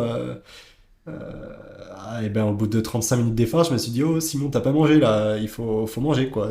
Peu importe, tu ralentis, tu prends ta compote et tu réaccéléreras après, mais tu manges. Et au final, faut s'obliger à, voilà, Eh c'est oui, ces oui. courses de préparation qui servent à tester, bah, tester sa nutrition, tester le matériel, est-ce que la ceinture elle va le faire, est-ce que le sac ça va le faire. Bon, les bâtons, alors sur un 33 et 1003, tu te sers pas des bâtons, mais j'ai une prochaine course de préparation qui fait 30 et 2003. Bon, là on prendra les bâtons et là on pourra tester si c'est bien, si la technique elle va, enfin voilà, Ouais. et toutes ces choses-là, et surtout encore plus important sur du long, parce que si tu pars sur 10 heures d'effort avec beaucoup de doutes, beaucoup d'interrogations, bah, c'est lourd à porter, et au final, si tu pars sur 10 heures d'effort, et je dis 10 heures, c'est court, 10 heures, on peut dire 20 heures, hein, 20 heures d'effort, avec pas mal de points sur lesquels tu es rassuré, que tu as déjà testé, ou t'es pas dans l'inconnu. Bien sûr. Au final, tu seras vachement apaisé parce que voilà, ça sera Mais oui, toujours du point en moins. c'est des choses qui s'anticipent, il y a pas Ouais. de, ça se Et calcule en pas. fait, la course, enfin voilà, la compétition c'est quand même assez stressant en temps normal. Voilà, alors chaque personne réagit différemment, mais c'est déjà quelque chose de stressant. Alors si en plus tu te rajoutes, Eh oui. non, il faut optimiser en fait ce stress. Donc voilà, je pense que c'est important de, de tester tout ça avant. Ouais. Merci beaucoup. Du coup, j'avais aussi une question, parce que c'est vrai que c'est un peu subtil parfois, parce que s'alimenter à l'entraînement quand on n'est pas sous stress et qu'on n'est pas forcément aux allures de course, alors là je parle plus pour les marathoniens, mais je pense que c'est valable en trail, et ça je l'ai expérimenté également sur moi-même. Un gel peut très bien passer à l'entraînement, et étonnamment le jour J, il passe pas parce qu'on est stressé, etc. Donc, d'où l'importance aussi, je pense, de ces fameuses courses de préparation. Et ça va nous faire embrayer sur le sujet suivant, qui est la gestion du stress à la compétition. Effectivement, un estomac qui est pas stressé, un estomac qui est stressé, ça n'a strictement rien à voir. Donc, est-ce que tu as eu ou pas, est-ce que tu as expérimenté ces soucis-là ou pas forcément c'est simple, l'estomac il veut plus parce que t'es trop anxieux par la course et que tu loupes ta course à cause de ça. Est-ce que ça t'est déjà arrivé ou t'as appris à le gérer justement sur ces compétitions objectifs, de préparation, pardon. Alors, ouais, pour revenir là-dessus, c'est vrai qu'en trail, et encore plus en trail, c'est sûr, si tu t'arrêtes et que tu manges une barre, tu la manges à l'arrêt. Enfin, tu vois, Bah oui, quand tu fais une sortie entre potes, tu vas forcément faire des poses photos. Si tu manges une barre à ce moment-là, bah, t'es pas en train de courir, tu vois, bah oui. c'est différent de la course. Tu vas pas t'arrêter pour manger ta barre et repartir. Enfin, je veux dire, bon, à moins que t'es au ravito, comme, ouais, c'est sûr, sur du long, au ravito, tu t'arrêtes 2 minutes, tu manges. Mais après, entre deux ravitaux, il va falloir que tu manges, hein. Si tu manges pas, il y aura des problèmes. Ça c'est Donc, certain. tu vois, alors non, j'ai pas eu de problème, j'ai jamais eu de problème lié au stress ou à enfin, la nutrition. J'ai eu mal au ventre des fois, ouais, sur les championnats de France l'an dernier. Euh, c'était plus, alors moi c'est souvent plus lié au froid que j'ai des problèmes Ok, ouais. au ventre en fait. Donc plus lié au froid, à la nutrition. J'ai jamais réussi à ne pas manger parce que j'étais trop stressé, parce que j'avais mal au Bon, ventre. ça c'est une bonne Voilà. chose, ouais. Ouais, je pense que la gestion du stress, c'est quelque chose d'hyper important. En fait, il y a plein de personnes qui loupent leur course parce qu'ils sont trop stressés, parce qu'ils se mettent des objectifs trop ambitieux qui ne réussiront pas. Ou alors qui Ouais. réussiront, mais dans 5 ans et pas tout de suite. Et au final, je pense que la gestion du stress, c'est quelque chose qui peut faire que tu vas réussir ou que tu ne réussiras pas. Et, et voilà, il faut que les objectifs soient soient à ta portée. Alors, ça n'empêche pas de se fixer des objectifs Ouais, ouais. importants, Sans que ce soit trop mais démesuré. sans que ça soit démesuré, parce que si tu réussis pas, ça veut dire et si tu réussis pas, tu seras jamais content. Et si tu jamais content, mais comment tu vas Ouais. faire? En fait, ta saison, elle sera nulle parce C'est un que cercle vicieux, voilà, ouais. c'est un cercle vicieux sans fin parce que si t'es pas heureux après, t'auras pas la motivation pour les prochains objectifs et se comparer aux autres, c'est pas quelque chose. Enfin, tu peux te dire, enfin, comment dire? Tu peux pas te dire, je vais sur cette course pour battre telle personne parce qu'en fait, cette personne un jour elle sera en forme, un jour elle sera pas en forme. Enfin, tu sais pas l'entraînement qu'elle a fait avant. Enfin, je veux dire, c'est pas possible. Tu vas sur la course pour donner la meilleure version de toi-même. Et la meilleure version de toi-même fera que le jour J, ben, un jour tu gagneras parce que, à force de t'entraîner, t'es devenu meilleur. Enfin, je veux dire, Bien sûr. et Ouais, faut pas tu se seras mettre pas une pression, quoi. devenu Une attente au meilleur par résultat. rapport à quelqu'un, tu seras devenu le meilleur de toi-même et cette version-là fera qu'aujourd'hui tu as gagné parce que tu as progressé et Ouais, voilà, ouais. aujourd'hui il n'y avait pas meilleur que toi. Mais au final, tu peux pas. Ouais, le stress c'est vraiment. Moi je connais des gens, ils ont du mal à dormir, mais quelques jours avant la course Ouais, et ouais. moi je trouve ça. Enfin, grave, tout est relatif, mais en tout cas, moi j'ai envie de les aider parce que je me dis, mais comment tu fais là sur la course après? Enfin, Ouais, mais c'est un problème qui est très répandu, hein, contrairement à ce qu'on peut croire. mm, Donc toi, d'après ce que je comprends, t'as pas forcément ce problème-là, mm. parce que tu arrives à relativiser, à te mettre des objectifs qui sont à ta portée, et puis, je sais pas, peut-être que t'es quelqu'un de nature plus ou moins serein, tu sais que tu t'es entraîné, tu as fait ce que t'avais à faire. En fait, ouais, je sais que les championnats de France l'an dernier, par exemple, j'avais fait l'entraînement qu'il fallait, j'avais pas eu de problème particulier. Ouais, franchement, je pense que quand tu fais le travail, après, tu ne deviendras pas meilleur du jour au lendemain. Enfin, meilleur du jour au lendemain. Tu ne deviendras pas le meilleur du jour au lendemain. De toute façon, tu auras beau t'entraîner, faire des séances de l'espace, à un moment donné, il y aura toujours meilleur que toi. Je veux dire, Ah et oui, oui, surtout qu'en plus, c'est beaucoup de si patience tu te aussi. compares à quelqu'un qui a 2 ans de plus que toi, 2 ans d'entraînement, c'est énorme. Enfin, je veux dire, tu vois, donc. Ouais, je pense que ça sert à rien de stresser avant une course. Enfin, il y a du bon stress quand même, hein, parce que dire que je stresse pas, ça serait fou. Je Oui, stresse oui, il y toujours a un peu parce que je une sais pas ce qui appréhension peut qui se est positive. passer.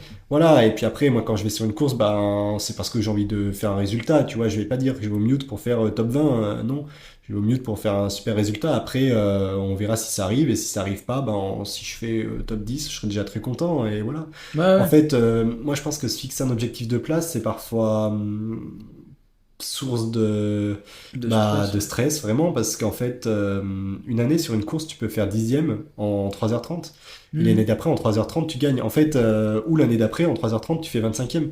Parce qu'en fait, ça dépend tellement de la densité, Bien sûr, il y a plein de des athlètes paramètres. présents.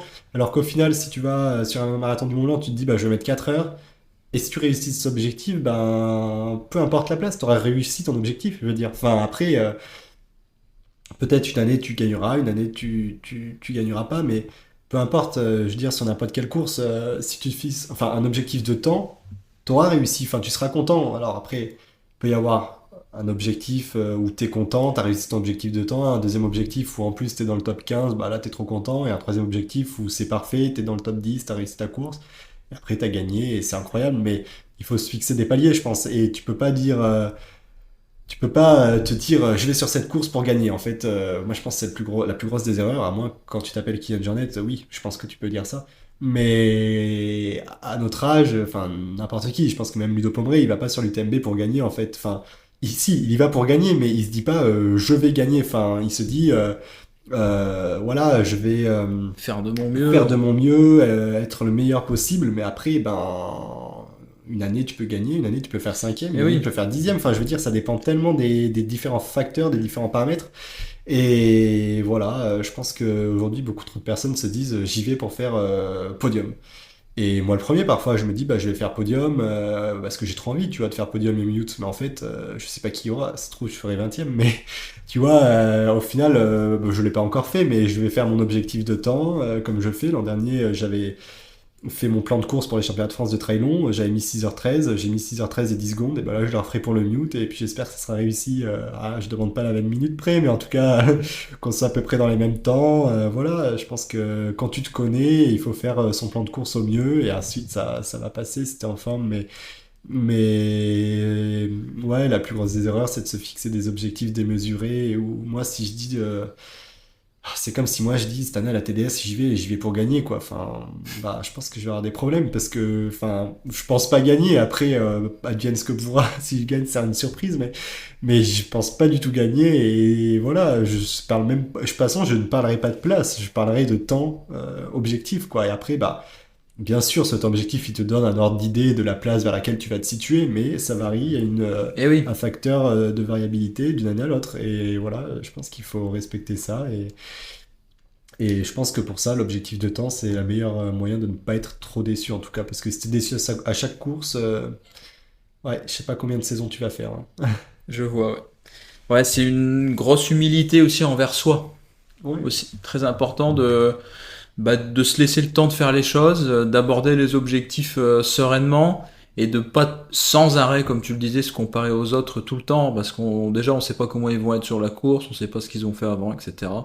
Donc en conclusion de ce qu'il faut retenir, se concentrer sur soi-même et ne pas se fixer de barrières limitantes ou d'objectifs totalement démesurés, quoi.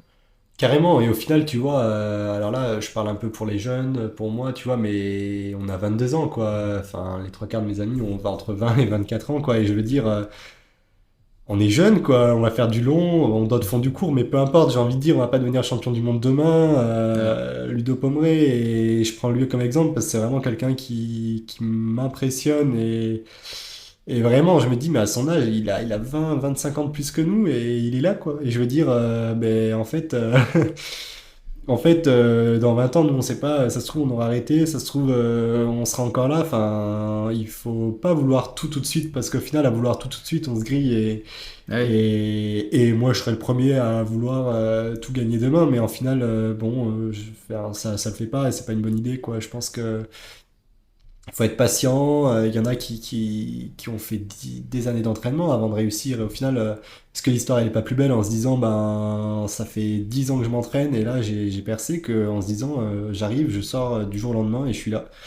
Et au final, enfin voilà. Et je pense que moi j'avais un exemple avec Mathieu Blanchard où tout le monde à un moment s'est dit, mais il sort d'où? Il a fait deuxième, enfin troisième, deuxième à l'UTMB et il sort d'où? Il sort de nulle part en fait, mais pas du tout. Enfin, Mathieu, Ah il oui, y a ça des fait années, il faisait des 13e années à et des l'UTMB. années qu'il Alors s'entraîne. certes, personne n'a vu, on n'a pas fait d'article sur l'équipe pour dire qu'il a fait 13e, mais il s'entraînait.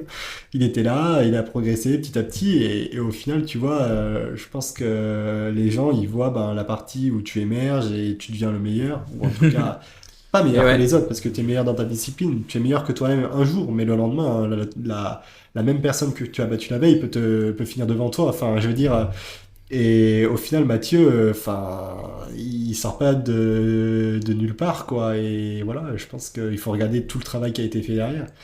Et souvent, c'est quand même des années de travail, quoi. Donc, c'est pas à 20 ans.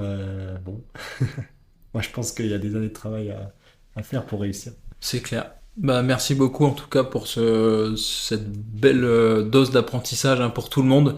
Je pense que c'est vraiment important aussi de ne pas trop se mettre de pression et de pas se laisser envahir par le stress. Bah maintenant, je te propose qu'on conclue tout doucement sur tes plus beaux souvenirs de course, tes plus belles anecdotes et justement tes plus grands apprentissages. Allez, on va entamer la dernière partie, alors qui va être consacrée à tes souvenirs de course mémorables dans un sens comme dans l'autre. Donc tu vas nous donner ton meilleur souvenir et t'enchaîneras ensuite par ton pire souvenir de course.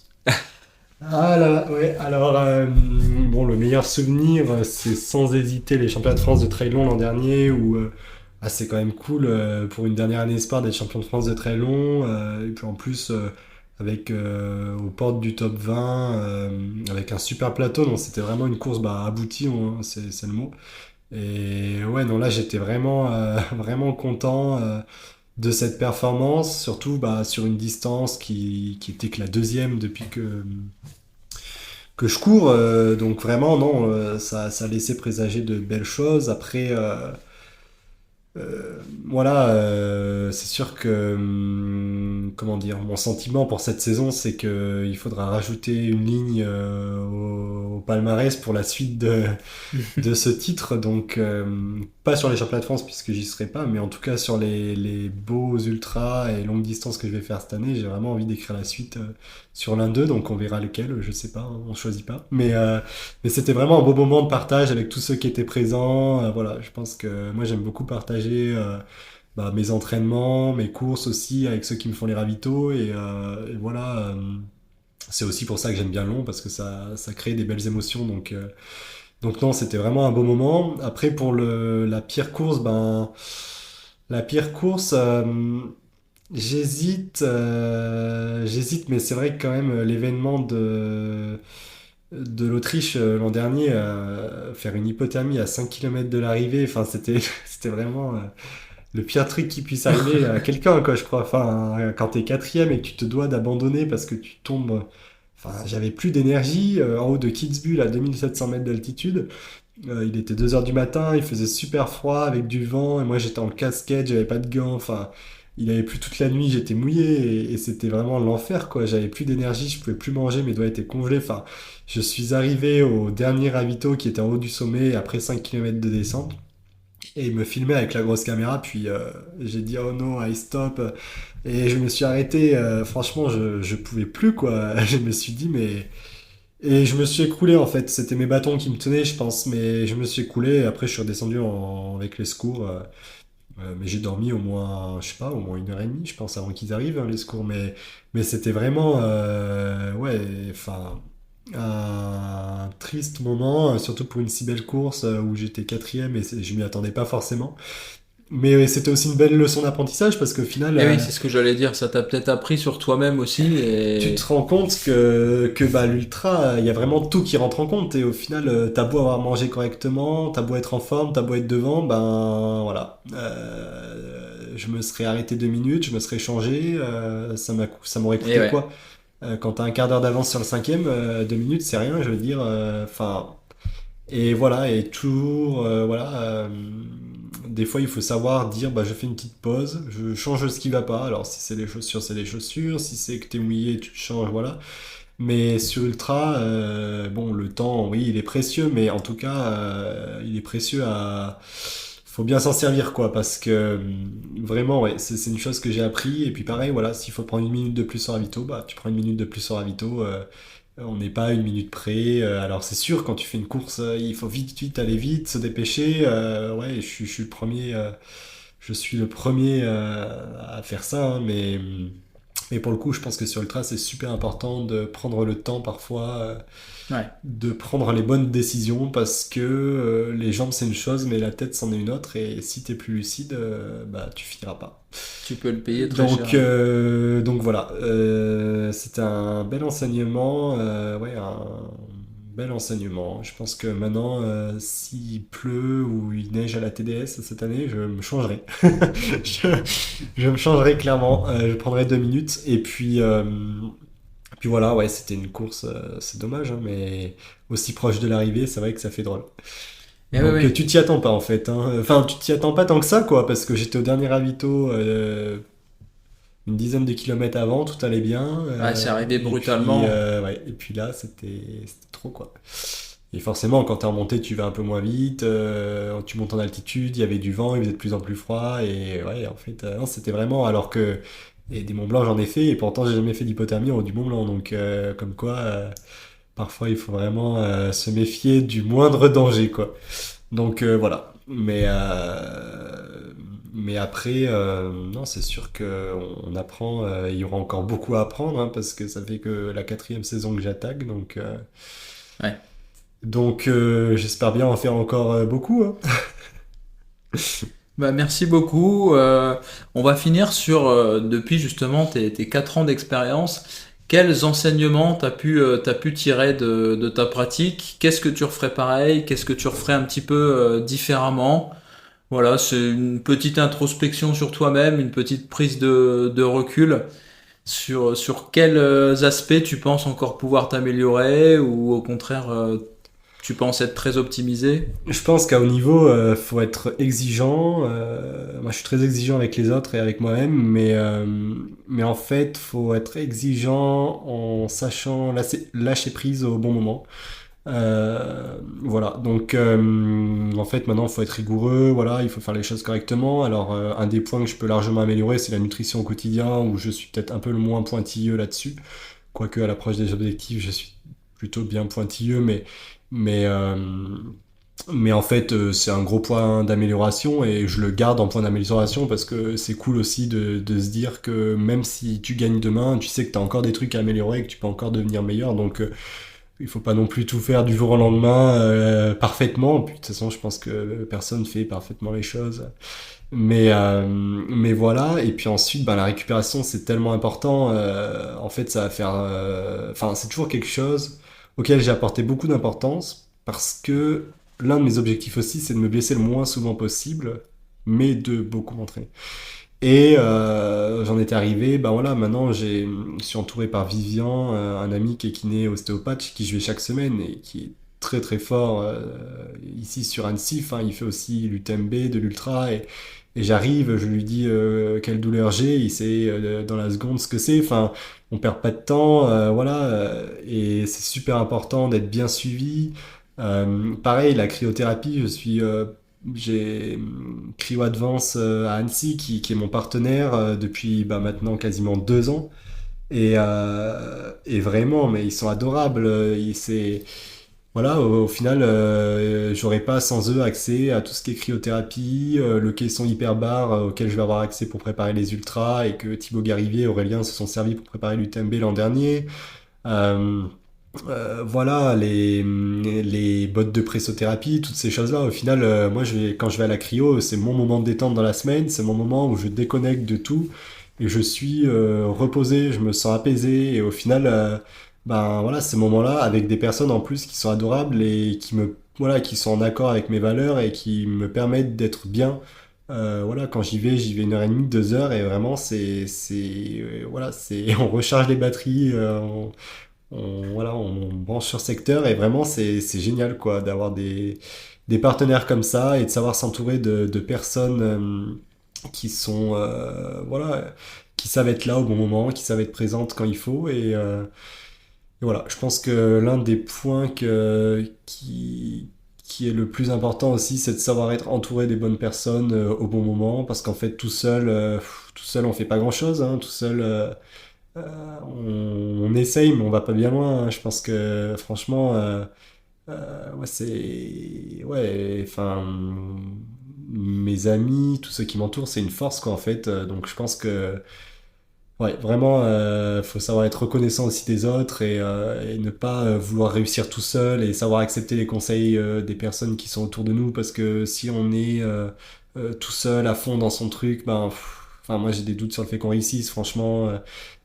Faut vraiment voilà, réussir en groupe. Je pense que il y a bien plus de chances de réussir en étant bien accompagné, en écoutant les autres, que de réussir tout seul, de vouloir réussir tout seul dans son coin, quoi. Ça, c'est sûr. J'ai pas de doute là-dessus. Ok. Ouais, donc si je résume, c'est vraiment ce que tu as appris, c'est que la récupération est aussi importante que l'entraînement. Mm. C'est vrai qu'on en a peut-être pas assez parlé. Bon, on finira peut-être là-dessus, un petit aparté là-dessus sur le côté récup. Après, tu nous as parlé aussi de l'entourage.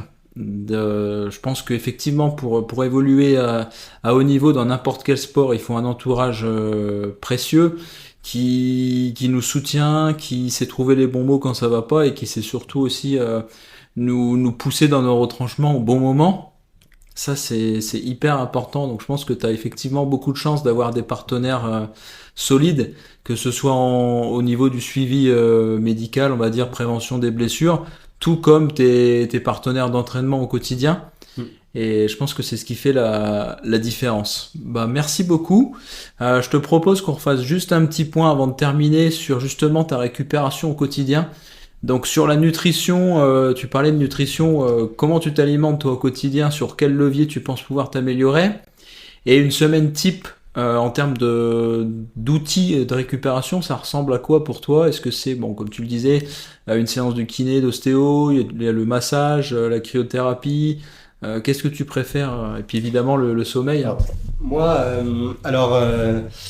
ouais, bah, je pense que le sommeil c'est hyper important. Moi, je dors 9 heures par nuit en ce moment, minimum.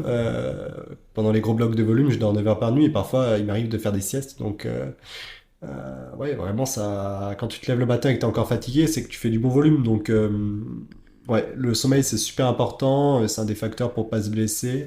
La nutrition, ben, moi je mange plutôt bien, hein. Je mange des légumes du marché quand je peux aller au marché. Voilà. Encore un peu trop de viande, peut-être qu'il faudra évoluer, mais après, voilà, il m'arrive de faire pas mal de restos où peut-être la nutrition est un peu moins. Mais je veux garder ça parce que c'est aussi voilà, un axe d'amélioration, et je pense qu'il faut pas se prendre la tête de trop non plus sur certains points. En ultra, voilà, c'est pas comme en athlé. Je pense qu'en athlé, il faut être vachement rigoureux sur la nutrition. Quand tu fais du 400 mètres ou voilà, des choses comme ça où le poids c'est super important. Moi, mes performances, et j'en connais plein d'autres hein, qui ont réalisé des performances, ils étaient pas à leur poids de forme, hein, ils étaient un peu au-dessus. En trail, t'as tellement besoin de puissance et de force Bien que sûr. je pense que, et encore plus sur du long, si t'arrives et que t'es à 3 kilos en dessous de ton poids de forme, je suis pas sûr que voilà, ça soit la solution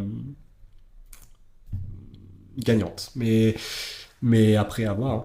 Et donc voilà, la nutrition, bon, il y a des axes d'amélioration, mais voilà, c'est la chose sur laquelle je me prends le moins la tête. Ensuite, voilà, chaque jour, ça c'est quelque chose que pareil j'ai appris d'un ami, mais c'est vrai que maintenant j'ai mon petit rituel tous les jours. Je fais 1/2 heure d'étirement, de mobilité, voilà, matin ou soir, ça dépend le planning, mais en tout cas. je suis quelqu'un qui est pas très souple de nature, donc ça me fait beaucoup de bien de faire ces étirements. Ça m'évite beaucoup de blessures. J'ai jamais été blessé en ayant une blessure qui m'empêche de courir pendant bien longtemps, donc je touche du bois de ce côté-là, mais c'est vrai que les étirements, voilà, toutes sortes d'étirements, grand fessier, TFL, enfin toutes les parties du corps possibles. Et après, chaque semaine, je vais chez mon ami Vivian qui est kiné ostéopathe. Voilà, c'est une fois par semaine, souvent, une demi-heure à 1 heure. Ça dépend. Et puis si vraiment il y a une tendinite ou quoi, bon, on peut y aller plusieurs fois, hein, 2, 3 fois. Mais en tout cas, voilà, cette semaine, je vais pas y aller. Mais sinon, c'est une fois toutes les semaines à peu près en temps normal. Et la cryo, pareil, c'est une fois par semaine, bien souvent. Donc là, je fais cryothérapie corps entier à chaque fois. Ça, c'est quelque chose qui m'aide beaucoup déjà à éviter les blessures, mais aussi sur le sommeil. Ça a pas mal d'impact sur le sommeil.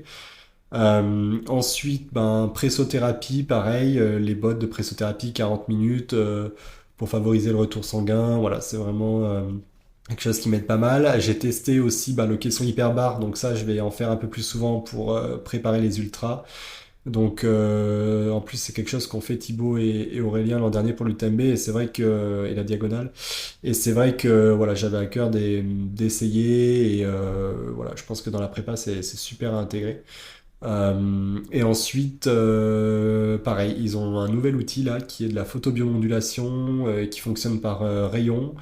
Et donc là, c'est plutôt de la chaleur dans le caisson. Enfin, c'est un caisson aussi qui fait à peu près 40 degrés. Et voilà, les rayons permettent de régénérer les cellules d'ATP plus rapidement. Et pareil, on peut régler la longueur des ondes jusqu'aux os s'il y a des fractures de fatigue et autres pour récupérer plus rapidement. Donc oui, il y en a plein en France, mais voilà, c'est avoir accès à ça, c'est quand même une chance. Et donc j'y vais chaque semaine pour faire, voilà, à la base c'est cryo, presso et les fauteuils massants, mais voilà, je vais ajouter un peu plus comment dire, d'outils avec le caisson hyperbar et puis la photobiomodulation. Mais vraiment, ouais, la cryo c'est vraiment un endroit où voilà, on se sent bien et un lieu de repos où ça me permet de me ressourcer en fait.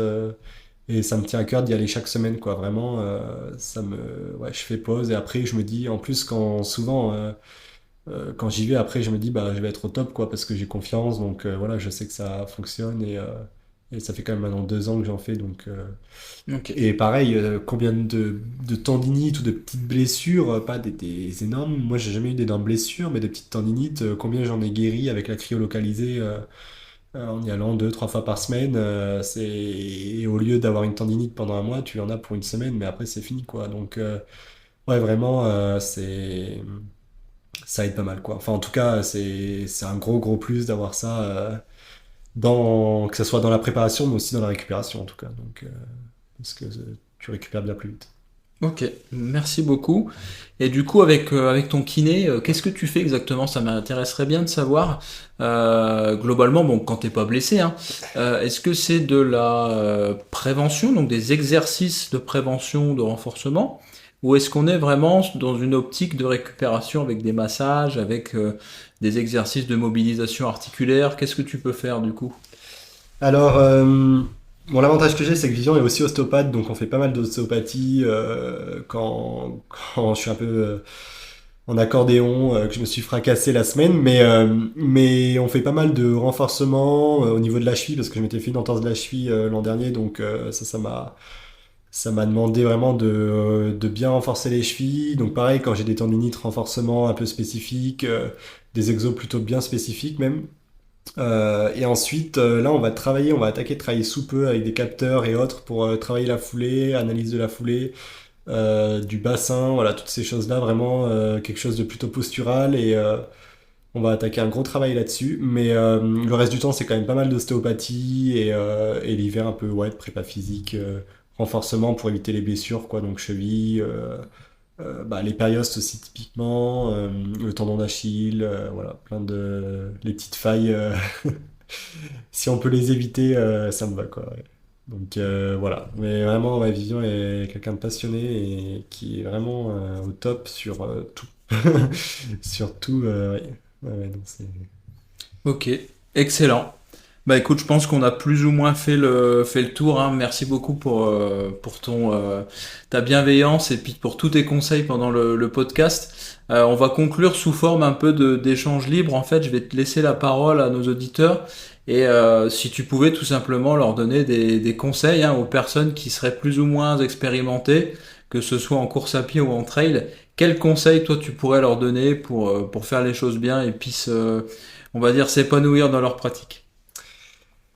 Et le conseil le plus important, je pense que c'est de pas se fixer des objectifs trop importants, voilà, prendre du plaisir, profiter aussi de ces moments où vous allez courir, que ce soit en montagne, sur route, voilà, vraiment, prenez du plaisir et il faut toujours que ça soit une passion. Si un jour vous vous dites, il faut que j'aille courir, alors si vous êtes à haut niveau, ça peut arriver. Mais si, voilà, vous êtes amateur et vous vous dites, ah, il faut que j'aille courir là et tout, et si vous n'avez pas envie, mais n'y allez pas. Il faut faire ce que vous avez envie, voilà. Après, des fois, bon, si vous faites des séances, il y en a qui peuvent être un peu plus dures que d'autres, mais il faut faire vraiment ce dont on a envie. Et c'est aussi ce qui vous fera progresser. Voilà, si vous avez envie, c'est que vous êtes motivé. Et si vous êtes motivé, vous allez réussir. Donc vraiment, il faut voilà, garder cette passion, en tout cas, qui vous anime, je pense. Merci beaucoup. J'espère que cet épisode vous aura plu, hein. Comme je l'ai dit, je suis très content d'avoir pu consacrer au moins un épisode, et je pense que ce sera loin d'être le dernier, avec un trailer. Simon qui a été vraiment super, hein, super bienveillant, qui a apporté énormément de conseils. Donc encore une fois, merci à toi pour ce super moment de partage. Merci à toi, surtout c'était top. Et puis j'espère que ça pourra en inspirer pas mal et puis qu'on aura l'occasion de se croiser sur les sentiers, Ah bah avec grand sûrement plaisir. dans la saison. J'ai aucun doute là-dessus, ça va apporter à beaucoup de nos auditeurs. Bah sur ce, je vous souhaite une bonne journée ou une bonne soirée. Je sais pas à quel moment vous écouterez ce podcast. Et puis je vous dis à très vite pour un nouvel épisode. Salut! Salut à tous!